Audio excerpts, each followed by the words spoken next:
Magandang araw po, mga kaibigan. Welcome po sa Kalil TV. Atin pong tunghayan ang aking kwento na pinamagatang Married to the Mysterious Lover. Pero kung bago ka pa lang sa aking channel, paki-like po ng aking video, paki-click po ng subscribe button gayon din ang bell icon para lagi kayong updated sa mga paparating ko pang uploads.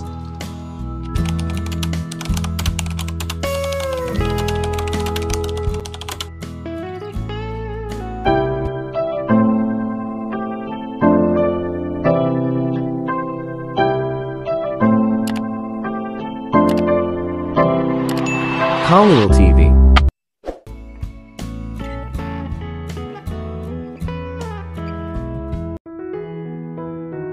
Part 46.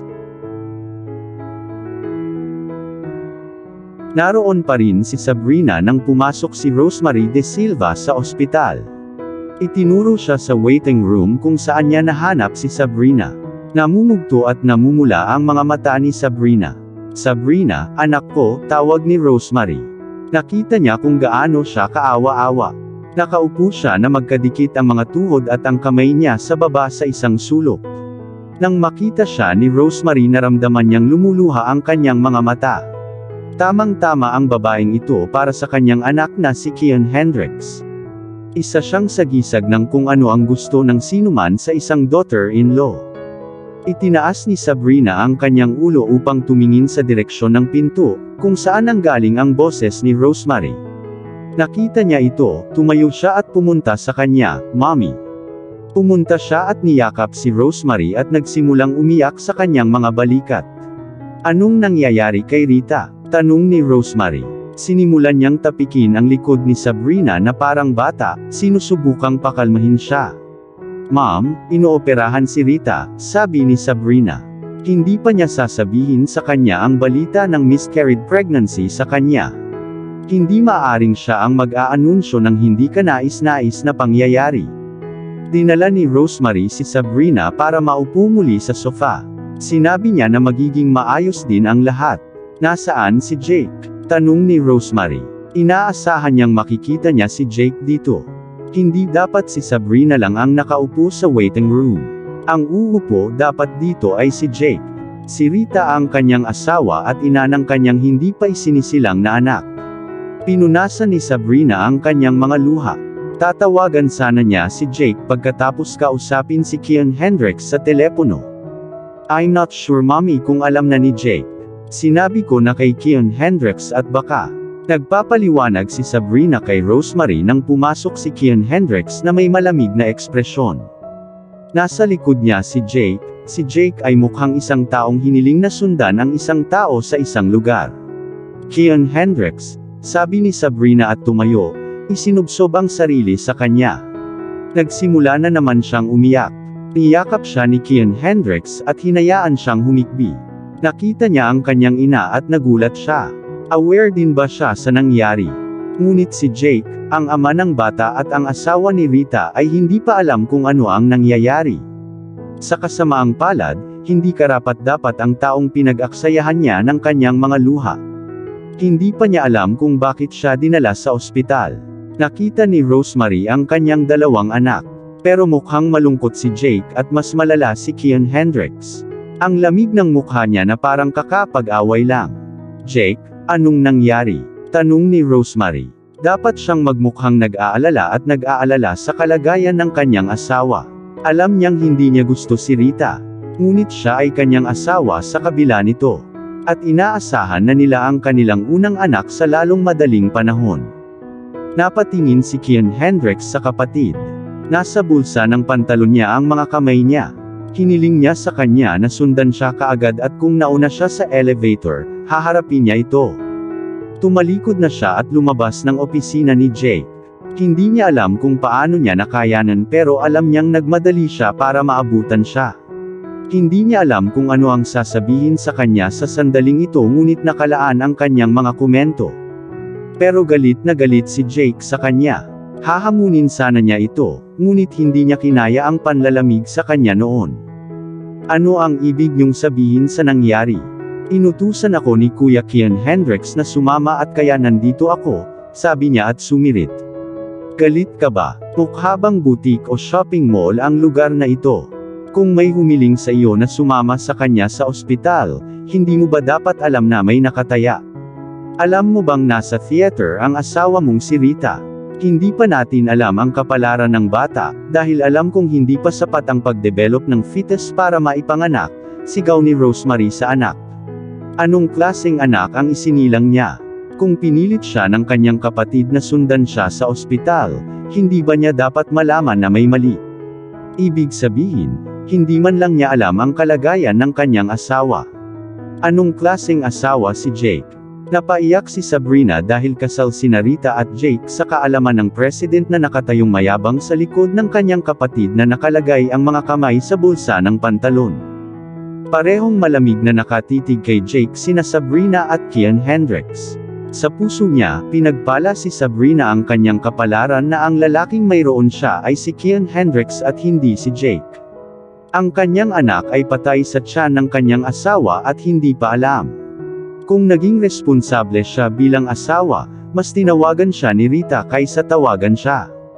Anong ibig mong sabihin nasa theater si Rita? Biglang nagising si Jake. Paano naging posible iyon? Tinawagan niya ito ilang minuto ang nakalipas at ayos naman siya.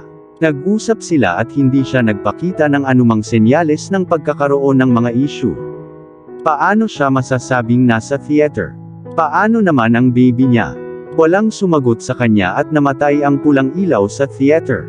Mabilis na lumingon si Sabrina at sabik na naghihintay sa paglabas ng mga doktor. Bumukas ang pinto at lumabas ang head surgeon. Sinusundan siya ng dalawa pang surgeon at nakita niya ang mga taong naghihintay. Kamusta na po siya, doktor? Sabay na tanong ni Rosemary at Sabrina. Nag-aalala sila na walang masamang mangyari kay Rita. The surgery was successful. Malayo siya sa paraan ng kapahamakan, deklara ng doktor. Aalis na sana siya nang tanungin siya ni Rosemary kung ano ang tungkol sa sanggol. Tumigil ang surgeon at sumulyap kay Rosemary. Napatingin siya sa dalawang lalaking tahimik na nakatayo sa likuran. Sino ang ama ng bata? Tanong niya habang nakatingin sa mga lalaki sa likod ni Rosemary. Ako nga, sagot ni Jake. Sorry, she lost the baby, deklara ng surgeon at binigyan ng seryosong tingin si Jake.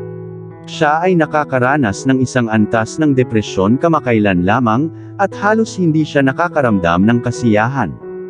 Ang mood niya lang ang dahilan kung bakit kami nakarating ngayon, deklara ng surgeon at naglakad palayo. Marahang umupo si Rosemary sa sopa. Ayan yun. Si Jake ay nawala ng kanyang unang anak, ang kanyang apo. Maaaring dumaranas ng depresyon si Rita.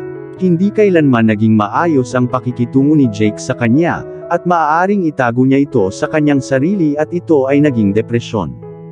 Nagsimulang humagulgol si Rosemary. Paano makakaranas ang isang babae ng matinding kalupitan mula sa kanyang asawa? Anong kasamaan ang ginawa ng babae sa kanyang nakaraang buhay para ma-encounter ng kanyang anak sa masamang side nito? Hindi masamang tao si Jake. Iyon, sigurado siya. Ngunit ang puot at pagkamuhi nito sa kanyang asawa ay nagpaisip sa kanya kung ginahasa siya ni Rita para mabuntis. Nagsimula na namang suminghot si Sabrina. Umupo siya sa tabi ng mommy ni Kian Hendricks at inaalo ito. Tumulo ang luha ng dalawang babae. Ang sino mang nakaranas ng sakit ng pagiging ina ay maluha. Nawala sa sarili si Jake. Tumayo siya at tinitigan ang lahat ng naroroon. Mula sa kanyang kapatid hanggang sa kanyang ina at Sabrina, at tumingin sa nakasarang pinto ng theater. Wala na ang sanggol, hindi na niya madadala ang parang bata na lagi niyang inaasam. Nawalan siya ng anak. Muling bumukas ang theater at naglabas ng maliit na body bag ang isang doktor, at tinanong kung sino ang asawa ng babae. Tinuro ni Kian Hendricks ang natulala na si Jake at sinabing siya nga. Hiniling ng doktor na pumirma si Jake sa isang lugar, at parang robot lumakad ito at pumirma bago iniabot sa kanya ng doktor ang body bag. Sa halip na kunin ito sa doktor, napaatras si Jake ng 2 hakbang at hindi tinanggap ang bag. Nakita ni Kian Hendricks ang kilos niya at umiwas ng tingin. Hindi niya kayang kunin ang labi ng kanyang hindi pa isinisilang na anak. Hindi pa ito isang well-developed na fetus at hindi siya maaaring maging matapang na kunin ito para likhain ito. Sir, ang mga labi ng iyong sanggol. Sabi ng doktor, pag-uudyok kay Jake na kunin ito. Naramdaman ni Jake ang panginginig ng kanyang mga kamay. Lalong humikbi si Rosemary. Hindi madali para sa isang tao na kunin ang kanyang anak sa ganitong paraan. Ito raw ang una niyang anak. Kian Hendricks, please take it on his behalf, pagmamakaawa ni Rosemary. Kinuha ni Kian Hendricks ang body bag at tinanong kung alam ni Rita na wala na ang kanyang baby. Sinabi ng doktor na nahimatay siya bago nila masabi sa kanya. Hindi pa siya nakaka-recover sa kawalan niya ng malay. Tumango si Kian Hendricks at pinanood si Rita na pinalabas ng theater. Mukha siyang namumutla at halos maputi na ang labi niya. Nakahiga siya sa stretcher na parang natutulog. Hindi pa siya nagising mula sa kanyang kawalan ng malay. Lahat sila ay naawa sa kanya. Nakita siya ni Jake at ang isang bahagi niya ay naantig. Ito ay si Rita, ang kanyang kasintahan. Ano ang nangyari at kinamuhian niya ito ng ganito? Sinundan nila ang nurse at nakita itong maingat na inilagay sa kama. Sinabi ng nurse na sinabi ng doktor na kailangan niyang salinan ng dugo at sinabi ni Kian Hendricks na maaari siyang simulan ang pag-infuse sa kanya. Hindi nagtagal ay isinasalinan na si Rita sa unang pinta ng dugo. Nakatayo si Jake na nalilito. Nakatutok ang mga mata niya kay Rita, naaawa siya sa kalagayan nito ngayon. Noon pa man ay mahal na niya ito at mahal niya ito noon. Ito ay kapag siya ay nakulong sa kanya sa pagbubuntis na ang sentro ay hindi na mahawakan at ang mga bagay ay nahulog sa pagitan nila. Siya ay hindi kailanman nag-aalala tungkol sa kanya mula nang siya ay buntis. Umupo na lang siya at hinintay na maipanganak ang bata na walang kaunting pakialam sa babaeng nagdala ng sanggol. Kunin mo ang patay mong anak at isipin kung ano ang gagawin mo dito, deklara ni Kian Hendricks at itinulak ang body bag sa kanyang kamay. Kinapa ni Jake ang kanyang palad, at hindi ito tinanggap. Siya ay natakot at natatakot na siya ay bahagyang responsable para sa bata na hindi makita ang liwanag ng buhay na ito. Namula ang mga mata niya at mukhang problemado na siya. Nasasaktan siya sa loob at nakikita ito ng mga tao sa paligid niya. Ipadala mo ito para ma-cremate, Kian Hendricks, hiling ni Rosemary. Nakita niya ang hitsura ni Jake at alam niyang hindi niya ito magagawa, upang likhain ang kanyang anak. Bakit ko gagawin ang lahat ng ito para sa kanya, mommy? Nang siya ay naging hindi makatao sa kanya at humantong ito sa kanyang nalulumbay na estado, kasama ba ako? Itinutulak niya ang kanyang ari kung saan man siya makakita ng butas, at iniwan ang kanyang buntis na asawa upang dalhin ang kanyang mga takot at pagkabalisa ng mag-isa at tahasang tinatanggihan ni Kian Hendricks ang kanyang ina. Hindi na tumanggi si Jake. Tinanggap niya ito at tinawag ang driver para kunin siya para ipa-cremate ang bata. Wala pang 30 minuto bago siya bumalik kasama ang kanyang ama. Hindi natuwa si Antonio de Silva sa kanyang narinig. Paano na lang mawawala ng pagbubuntis si Rita ng ganoon? Noong tanghalian, tinawagan ni Lance si Rosa. Sinabi niya na maaari siyang pumunta at sunduin siya para sa lunch. Nagmaneho si Lance sa pinagtatrabahuhan ni Rosa para ihatid siya sa lunch. Magkasama silang nagpasya na kumain ng lunch sa isang lugar na malapit sa kanyang pinagtatrabahuhan upang maging madali para sa kanya na bumalik sa trabaho. Nag-lunch sila. Hindi gaanong kumain si Lance. Nagkaroon siya ng merienda at inumin. Panay ang sulyap niya kay Rosa. Nang matapos sila ay nauna na si Lance at umorder ng isa pang bote ng inumin para sa kanya at kay Rosa. Nakastro siya at sinabi ni Rosa na handa siyang marinig ang gusto nitong sabihin. Nangangati ang tenga niya at medyo naabala siya buong araw. Gusto kong malaman mo, Rosa, na mahal kita. Kung hindi ko sasabihin sa'yo, hindi mo malalaman pero hindi ko kayang maglihim sa'yo. Panimula ni Lance at saka huminto. Walang sinabi si Rosa bagkos ay hinintay siyang magpatuloy. Pinayagan niya itong uminom sa kanyang inumin. Nakitulog ako sa iba, deklara ni Lance. Kumunot ang noo ni Rosa, tinitigan niya ito habang nagbago ang ekspresyon ng mukha nito. Anong sabi mo? Tanong nito sa kanya na parang hindi niya narinig sa sinabi nito. Nakipagtalik ako sa iba, ulit ni Lance. Hindi niya inangat ang ulo bagkos ay nanatili itong nakababa at ang bibig ay nasa straw ngunit hindi siya humihigop sa mga inumin. Naluluha ang mga mata ni Rosa. Ganyan siya nawala ng ex sa ibang babae. Tinatahak din ni Lance ang landas na yon. How can you do this to me? Nanginginig na boses na tanong ni Rosa. Inamin niya na mahal niya ito at nakipag-usap sa ibang babae. Ano ang patunay ng kanyang pagmamahal? It was an accident, Rosa, depensa ni Lance. Heaven knows na hindi niya sinasadya ang nangyari. Kung kailangan niyang makipagtalik sa isang babae at hindi available si Rosa para sa kanya, tiyak na hindi niya iisipin si Nancy bilang alternatibo. Sinasabi mong mahal mo ako, Lance. Niloloko mo rin ako. Ikaw ay lubhang nangangailangan ng isang babae at hindi makapaghintay para sa akin bago gawin ito ng random sa ibang tao. Maaari kang pumunta sa kanya. Hindi kita kayang ibahagi sa iba. Kung hindi sapat ang katawan ko para sa iyo, bumalik ka sa kanya. I don't want to stop trusting you, deklara ni Rosa at tatayo na sana nang hawakan ni Lance ang braso niya. Alisin mo ang iyong mga kamay sa akin. Pagkatapos lamang ng ilang linggo ng hindi pagkakaunawaan, natutulog ka na. Umaasa ka na maniniwala ako sa iyo na mahal mo pa rin ako. Bulyo nito sa kanya at tumayo. Tumayo si Lance at mabilis na nagbayad ng mga bayarin at nagmamadaling lumabas para maabutan si Rosa. Lumabas na siya at pumara na ng taxi. Mabilis na naglakad si Lance sa kanya nang huminto ang taxi sa kanyang harapan.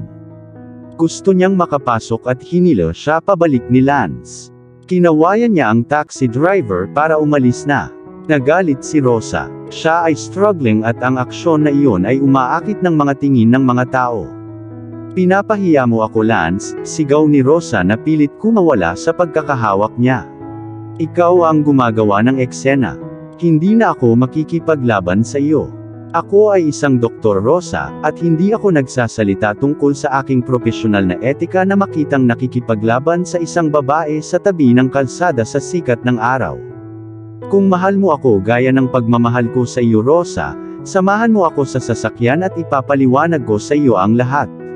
Pero kung tatanggi ka, isinusumpa ko sa libingan ng aking ina na hindi na kita muling hahabulin magpakailanman, deklara ni Lance at binitawan siya.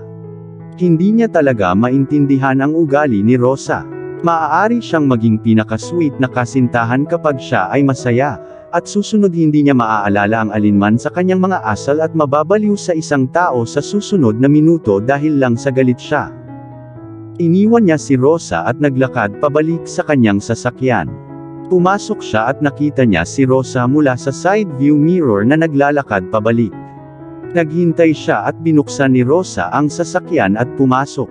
Umupo siya at ikinulong ang kanyang mga kamay sa kanyang dibdib. Galit na galit siya. Sumulyap si Lance sa kanya at sinabing, pinili kong sabihin ang nangyari. Kung pumikit ako at hindi sinabi sa'yo, malalaman mo ba? Bakit hindi ma-appreciate niyong mga babae ang mga lalaking sapat na transparent para makita ninyo?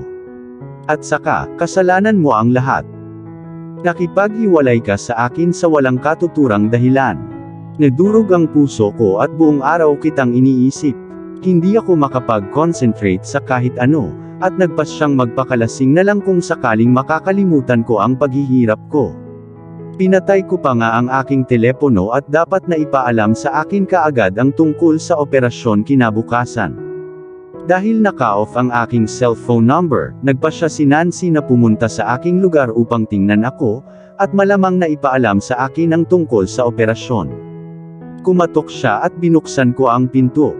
Nagpahinga si Tita Mimi at wala siya. Kaya kinailangan kong buksan ang pinto. Pagbukas ko ng pinto, ikaw ang nakita ko. Naghahalucinate ako. Ang iyong mga pag-iisip ay napuno ang aking puso at isipan kaya't ikaw lamang ang nakikita ko. Masaya ako na bumalik ka sa akin, at hindi ako nagdalawang isip na dalhin siya sa aking kwarto at sa aking kama. Tapos na ang gawa at kinabukasan paggising ko na realize ko na hindi pala ikaw. Iyon ang huli at tanging pagkakataon na ginawa ko iyon sa kanya. Hindi ko gusto ang ugali mo, Rosa. Natatakot akong maging asawa kita. Balang araw magkakaroon tayo ng hindi pagkakaunawaan, at ikaw ang magpuputol sa akin at bago mo pa ma-realize ang iyong ginagawa, nakagawa ka na ng pagpatay. Humingi ako ng sex sa iyo noong huling pagkakataon at nagkulong ka. Magagalit sana ako sa iyo pero hindi. Nakita mo ako na may kasamang intern na estudyante. Ganyan ba kababaw ang pagmamahal mo? Itatapon mo ngayon at sa susunod na araw, iba ang hinahabol mo. Nagpadala ka sa akin ng mga mensahe at sumunod na insulto sa pagtawag sa akin na isang pokpok. Hindi ba't sobra-sobra na yun para sa lalaking sinasabi mong minahal mo noon? Natatakot ako na baka hindi na tayo magpapakasal. Hindi ako pwedeng magpakasal sa babaeng masyadong makulit tulad mo. Hindi mo hinintay na makinig sa mga paliwanag bago magdesisyon ng padalos-dalos, hindi masaya si Lance. Hindi maganda ang ekspresyon ng mukha niya. Sinimulan niya ang ignition at sinabing, ihahatid na kita sa trabaho, at pinatakbo ang sasakyan. Walang sinabi si Rosa, natahimik siya. Tama si Lance. Kung hindi niya sinabi sa kanya, hindi niya malalaman ang ginawa nito sa likod niya. Ngunit ang pagsasabi sa kanya ay nagpapakita kung gaano siya kamahal at gustong maging transparent sa kanya. Ngayon ay muli na naman siyang nasaktan. Sa paraan ng pagsasalita nito, alam niyang hindi ito natutuwa sa ugali niya. Pinatakbo na ni Lance ang sasakyan ngunit hindi siya nito kinausap, ni sumulyap sa kanya dahil palagi siyang wala, nanatiling nakatutok lang sa manibela at diretsyong tumingin sa harapan niya. Pagdating niya sa pinagtatrabahuhan niya, nagpark siya at pinababa siya. Kung si Lance man ang masaya, lalapit ito sa kanya at hahalikan bago ito umalis, ngunit noong araw na iyon, hinintay niya itong lumabas ng sasakyan. Pupunta ka ba at susunduin mo ako pagkatapos ng maghapong trabaho? Tanong ni Rosa. Nais niyang lumikha muli ng isang palakaibigang kapaligiran sa pagitan nila. Hindi, malinaw na sagot ni Lance. Hindi pa rin siya tumitingin sa kanya, at nagkaroon siya ng walang ekspresyon na mukha na parang isang tao na nasa ibang lugar. Walang halik at yakap. Tanong ulit ni Rosa. Para sa sinabi ni Lance nang walang nagkukunwari na mga salita na hindi siya lalapit para kunin siya, nagpapahiwatig na seryoso siya sa kanyang mga salita nang sabihin niyang hindi niya akalaing magpapakasal sila. Seryoso ba siya tungkol doon? Iiwan niya ba siya balang araw? Makikita sa kanyang present look na ayaw na niyang magpakita ng interes sa kanya. Walang halik at walang yakap. Mangyaring lumabas ka na Rosa, sagot ni Lance. Sumulyap siya sa kanya at nakita niya itong nakaupo habang nakayuko ang ulo. Hindi niya nakita ang mukha niya, natatakpan ng buhok niya ang side view niya. Muling nakaramdam ng pagkadismaya si Rosa. Palagi siyang nakasanayan na halikan siya kapag papasok siya o gusto niyang bumaba sa sasakyan. Ngunit tumanggi siya at sinabi pa rin sa kanya na hindi. Itinaas niya ang ulo niya at hinawakan ang kamay ni Lance. I'm sorry babe, alam kong hindi maganda ang ugali ko. Pakiusap, pasensya na. Humingi ng tawad si Rosa. Walang sinabi si Lance kundi hinayaan siyang hawakan siya. Kaya pwede nang humingi ng tawad si Rosa. She has this ego at iyon ang dahilan kung bakit ayaw niya humingi ng paumanhin sa huling pagkakataon na nagkaroon sila ng hindi pagkakaunawaan. Gusto niyang magbago siya. Mahal na mahal niya siya. Ngunit ang aspeto ng init ng ulo nito ay hindi siya makakatiyak na maaari silang mabuhay ng maligaya magpakailanman. I'm sorry, Lance please, kausapin mo ako. Hinawakan siya ni Rosa at hinikayat na sagutin siya. At least may sasabihin siya tungkol sa paghingi niya ng tawad. Lumayo tayo sa isa't isa kahit saglit, magtrabaho na lang muna ang sarili natin, at tingnan natin kung magkakasama pa tayo. Sa totoo lang, gusto kong magpakasal, pero tinatakot mo ako, mungkahi ni Lance. Nagsisinungaling siya. Alam niyang hindi niya magagawa ng hindi makita si Rosa sa loob ng 2 araw, ang sinabi nito ay para patunayan pa siya. Nais malaman kung ang kanyang paghingi ng tawad ay totoo o hindi. Ngunit napaiyak si Rosa. Si Lance ay nakaistilong inilalayo siya sa kanyang buhay. Ilang araw lang silang nagkasama at ngayon ay hiniling niya na lumayo sila ng kaunti sa isa't isa. Hindi ba iyon ang mahinhin na paraan ng pagsasabing tinatapos na niya ang kanilang relasyon? Naglabas siya ng tissue at pinunasan ang mga luha niya. Hindi kita mapipilit na kasama ko, Lance. Alam mo kung ano ang gusto mo at sa tingin ko masusunod mo ang puso mo. Kung sinusubukan mong lohikal na tanggalin ang ating relasyon, okay. Pipiliin kong intindihin. Pero don't tell me dapat lumayo tayo ng konti sa isa't isa. Ilang araw lang tayong nagkabalikan tapos ngayon dapat lumayo ng konti. Come on, Lance, nababasa ko ang sulat kamay sa dingding. Sinabi ko ng pasensya na. Kung may iba pang paraan na dapat akong humingi ng tawad sa iyo, gagawin ko. Ngunit ipinapangako kong magbabago, gagawin ang aking init ng ulo, at maging ang uri ng babae na gusto mo. At kahit hindi kita makakasama, magbabago pa rin ako hindi para sa'yo, kundi sa sarili ko, sabi ni Rosa at hinawakan ang sasakyan para pagbuksan ito. Gumaan ang pakiramdam ni Lance sa kanyang sinabi. Iyon talaga ang gusto niyang marinig. Pinigilan niya ito sa pagbukas ng pinto at iniharap ito sa kanya. Hinawakan niya ang kanyang mga labi, hinalikan siya ng mapusok. Pinarurusahan niya ito at hindi nakipagpunyagi si Rosa sa kanya. Nang bitawan siya nito ay parang matambok ang labi nito at ngumiti ito sa kanya. Mahal kita, Lance, pagtatapat niya. Mahal din kita, sagot niya. Anong nangyari, Jake? Tanong ni Antonio sa kanyang anak. Hindi pwedeng may manganganak ng walang pinagbabatayan. At saka, hindi pa ganap na nabuo ang fetus. Maiuugnay lamang ito ng doktor sa depresyon, sagot ni Jake. Muli niyang sinulyapan si Rita at hindi pa ito lumalapit. Napapikit si Antonio. Kung isa sa alang-alang ang paraan ng pagkilos ni Jake bago ang kanyang sarili, at si Rosemary noong araw na dinala niya si Rita, maaaring nakipag-ugnayan siya sa kanya sa ganoong paraan na humantong sa kanya sa isang nalulumbay na estado. Kung tama ang espekulasyon niya, baka dinala siya ni Jake sa puntong iyon. At walang paltos, siya ang dapat sisihin sa nangyari sa kanyang anak at asawa. Naging okay na ba sa kanya ang kasal ninyo? Nagpapakita ka na ba ng pagmamahal sa kanya? Tanong ni Rosemary. Sumagot si Jake at ayaw niyang pag-usapan ang tungkol sa kasal niya. Hindi na siya pinilit pa ni Antonio. Marahil siya ay nagdadalamati para sa kanyang asawa at namatay na anak. Kinagabihan, nagising si Rita. Ang una niyang nakita ay si Sabrina. Naalala niyang tinawagan siya nito bago siya nawala ng malay. Alam niyang mananatili si Sabrina sa tabi niya. Nakahanap na siya ng kapatid na babae sa kanya. Sabrina, mahinang tawag niya at napalingon sa kanya ang lahat. Bagamat nasa lina ng 2 bag ng dugo, mukhang mahina at walang magawa si Rita. Parang wala siyang ibang nakita maliban kay Sabrina. Rita, Rita my dear, sabay na tawag ni Sabrina at Rosemary sa kanya. Mabilis siyang pinuntahan ni Rosemary at hinaplos ang kanyang mukha. Rita my dear, thank goodness you are back, sabi ni Rosemary, nakangiti sa mamasa-masa na mga mata. Si Rita ay ang kanyang daughter-in-law, at kailangan niyang tratuhin siya ng malumanay. Lumapit si Jake ngunit wala siyang masabi. Lubhang naawa siya at pinagsisihan ang lahat ng ginawa at pag-uugali niya noon sa kanya. Mommy, pag-amin ni Rita sa kanyang biyenan. Naku, pasensya na, ang hapdi ng kanyang dating asawa. Alam niyang tiyak na hindi maliligtas ang kanyang anak. Lumapit si Sabrina at hinawakan ang kamay ni Rita. Umiti ito sa kanya, sinusubukang sabihin sa kanya na magiging maayos ang lahat. Bahagyang ngumiti si Rita at hinawakan ang kanyang tiyan, naramdaman niya ang tahi at alam niyang inoperahan siya. Pumikit siya at tumulo ang mga luha niya sa gilid ng kanyang mga mata.